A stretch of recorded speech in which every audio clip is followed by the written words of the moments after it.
Sam Darley here, and today I'm going to talk to you about Jay Cutler signing with the Dolphins, a Colin Kaepernick rally, and Kyrie Irving has formally requested a trade from the Cleveland Cavaliers.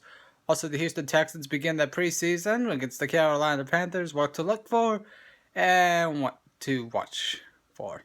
So, that being said, Miami signed Jay Cutler to a one-year deal, pulling him out of retirement, causing more uproar over the Colin Kaepernick essentially anti-signing. But here's the million-dollar question. Does Colin Kaepernick even want to play in the NFL anymore? Nobody's asked this question. I mean, we often hear all these guys get signed except for Colin Kaepernick. Maybe these teams have approached him. I mean, did anybody ever think maybe these teams have approached him, but he said, I don't want to play anymore. I don't want to play for this league anymore. I don't want to do this. And he's also not in football shape too. I'm not trying to put like a band-aid over the situation, but this whole thing is getting out of hand. I mean, there's even a Kaepernick rally being held on August 25th outside of the NFL league offices. So I just think, honestly, people need to chill. Yeah, Jay Cutler got signed, but that's because Jay Cutler, one, fits Adam Gase's situation and his offense a lot better. He played under Gase in Chicago. It's a great fit.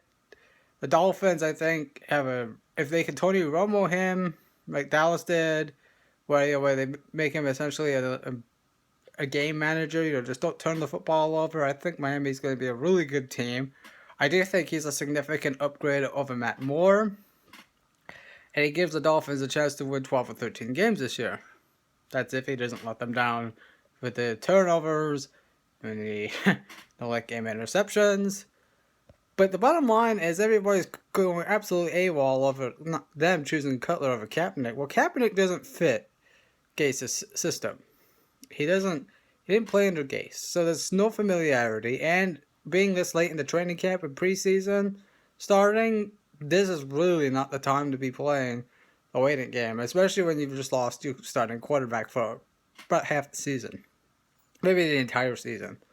So, they're a rock and a hard place. I mean, these owners, again, I mean, what if they have approached Kaepernick and said, "Hey, we got a quarterback opening. Want to come in and try out?"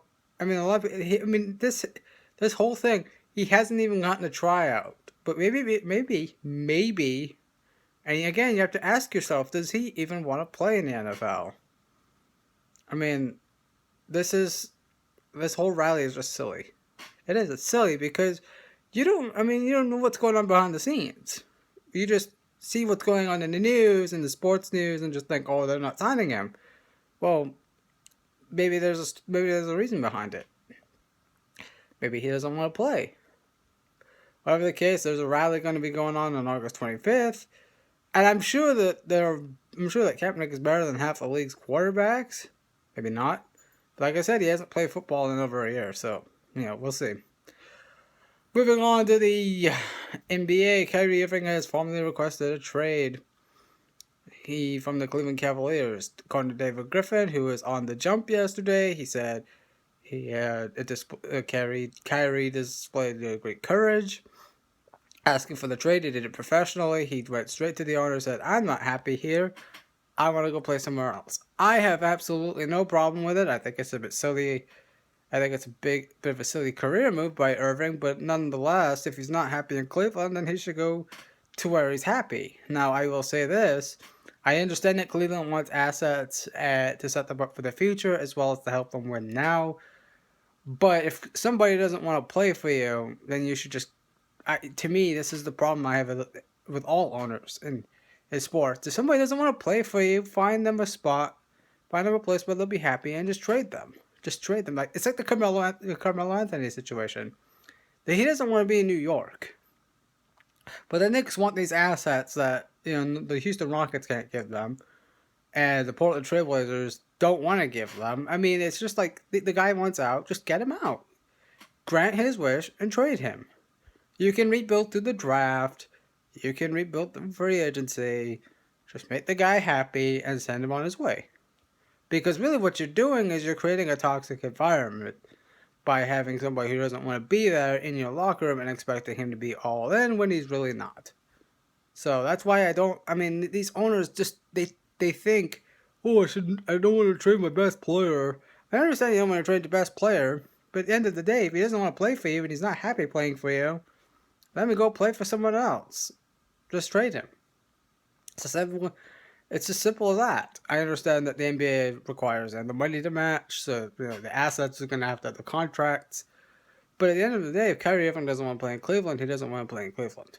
Just like if Carmelo Anthony doesn't want to play in New York, he doesn't want to play in New York. And I think if I was Irving and Melo, until I get my trade, I'm not playing. I'm holding out in training camp, I'm holding out in preseason, and I'm not playing any regular season games.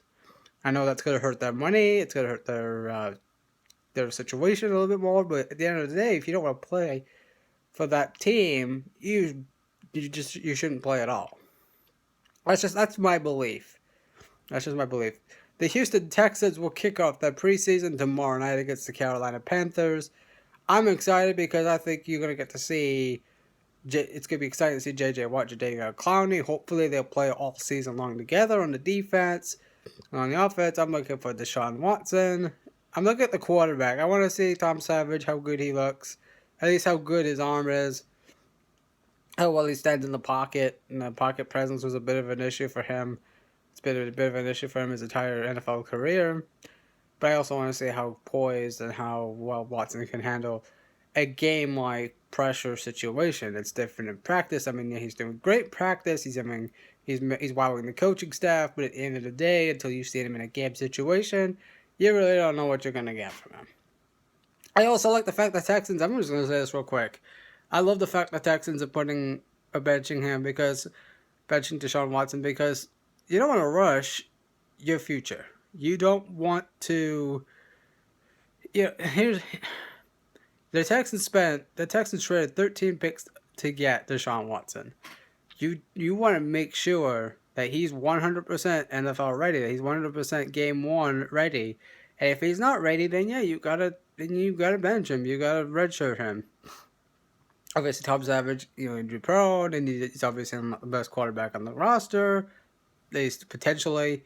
But, you can't... It's very hard for a rookie quarterback to just come in and light it up. I know Dak Prescott lit it up. There are some quarterbacks that handle trial by fire, but people will forget that Derek Carr was not supposed to start for the Oakland Raiders.